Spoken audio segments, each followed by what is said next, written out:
Essa é uma questão de função quadrática, mas daquele tipo que nós é que vamos ter que fazer a modelagem. Isso é, a gente vai ter que achar, a gente vai ter que criar a função que se ajusta ao que está sendo contado aí no enunciado.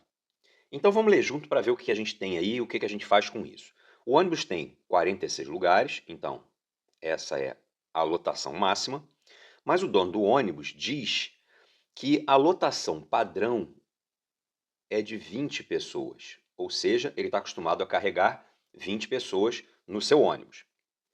E que o custo para carregar essas 20 pessoas é de 5.200.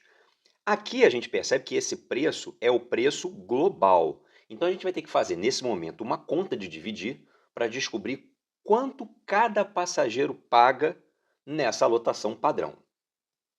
Se a gente dividir o preço total, 5.200, por 20, a gente encontra R$ 260. Isso é o que a gente chama de preço unitário, porque é o valor que cada indivíduo paga numa lotação padrão. Seguindo no enunciado, a gente vê agora a parte que realmente é interessante, que é a parte em que ele faz uma promoção. E a promoção é a seguinte: para cada passageiro adicional da lotação padrão, ou seja, cada indivíduo além das 20 pessoas, ele reduz o valor da passagem individual em R$ 5. Ou seja, ele está acostumado a levar 20 pessoas, cada uma dessas pessoas pagando 260. Mas é possível levar mais do que 20 pessoas. Para cada pessoa, além dos 20, ele dá um desconto de R$ 5 para todo mundo. Por exemplo, se a lotação for com 21 pessoas, a gente tem uma pessoa excedente. Isso vai fazer com que todas as 21 pessoas, em vez de pagarem 260, paguem 255. Ou seja, a receita do dono do ônibus é variável. Receita é aquilo que ele recebe pelo serviço prestado. Por que a receita é variável? Porque não só o número de passageiros pode mudar, mas também o preço unitário pago por cada passageiro pode mudar. E além disso, eu quero que você note uma coisa que é comum nesse tipo de questão. Uma das variáveis aumenta, ou seja, o número de passageiros, enquanto a outra variável, que é o preço unitário, diminui. Então, o que a gente vai fazer agora é criar uma função, criar uma fórmula que calcula a receita em função desse pessoal excedente, esse pessoal que vem a mais do que aqueles 20 que o dono do ônibus está acostumado.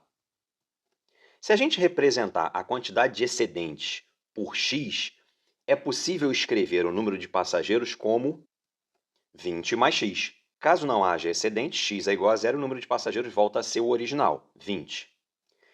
E da mesma forma, o preço unitário pode ser representado por 260 menos 5x, porque para cada excedente, cada um dos passageiros vai pagar o valor original descontado de R$ 5. Se houver 2 passageiros excedentes, todo mundo terá um desconto de 5 vezes 2. Se houver 3 passageiros excedentes, todo mundo receberá um desconto de 5 vezes 3. E é por isso que eu escrevi 5x. Agora, o produto dessas duas variáveis vai dar a receita. Lembrando que o x é maior ou igual a zero. X é um número natural. O nosso objetivo é descobrir qual é a quantidade de passageiros que faz com que a receita seja máxima. Bom, como eu falei para você, isso aqui é uma questão de função quadrática. Por quê? Se você multiplicar essas duas expressões que estão entre parênteses, vai aparecer uma expressão que você está acostumado a ver como uma função de segundo grau. Vai ser um número multiplicando x ao quadrado, mais ou menos um outro número multiplicando x, mais ou menos um outro número. Vai aparecer alguma coisa na forma ax2 mais bx mais c. E as informações relacionadas à receita máxima, na verdade, serão as informações relacionadas ao vértice da parábola, que é o gráfico da função do segundo grau. A notícia boa é que não precisa fazer nada disso para resolver esse problema. Você pode encontrar as informações relacionadas ao vértice por um outro caminho. E esse caminho é o seguinte: primeiro você vai olhar exclusivamente para o primeiro bloco da multiplicação. Olhando para esse bloco, a gente vai identificar qual é o valor de x que faz esse bloco se anular, ou seja, virar zero. eu vejo claramente que o valor que faz isso é menos 20. Cuidado, não é 20 por quê? Se você trocar o x por 20, você vai estar fazendo 20 mais 20, isso é 40. O que a gente procura aqui é o valor que anula o bloco. Em seguida, você vai olhar para o segundo bloco e vai fazer exatamente a mesma coisa, procurar qual é o valor de x que anula esse bloco. Esse número é o valor que multiplicado por 5 dá 260, para que você faça 260 menos 260. Portanto, esse valor é 52. O que você acaba de descobrir aqui comigo são os zeros da função. Ou seja, são esses dois valores que fazem a função ter como resultado zero. Encontrados os zeros da função, o próximo passo é fazer a média aritmética entre eles. A média aritmética a gente faz somando os dois valores e dividindo por 2. Acontece que um deles é negativo, então essa soma vai dar, na verdade, o resultado de uma subtração, porque quando eu somo menos 20 com 52, o resultado é 32. E 32 dividido por 2 é 16. Portanto, você acaba de calcular a média aritmética dos zeros da função. E isso é exatamente o x do vértice, ou seja, o tal valor de x que fará a função ter valor máximo ou valor mínimo. Mais especificamente no caso dessa questão, o valor máximo.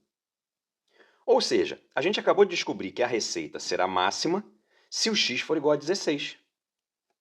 Aí, quando você olha para as opções, você não encontra 16 como opção para marcação, porque a pergunta não é sobre o valor de x que faz a receita ser máxima, e sim sobre a quantidade de passageiros. Quantos passageiros fazem com que a receita seja máxima? Não se esqueça de que o número de passageiros está descrito pela expressão 20 mais x. Portanto, o número de passageiros que faz com que a receita seja máxima é 20 mais 16. Resposta 36. Letra B.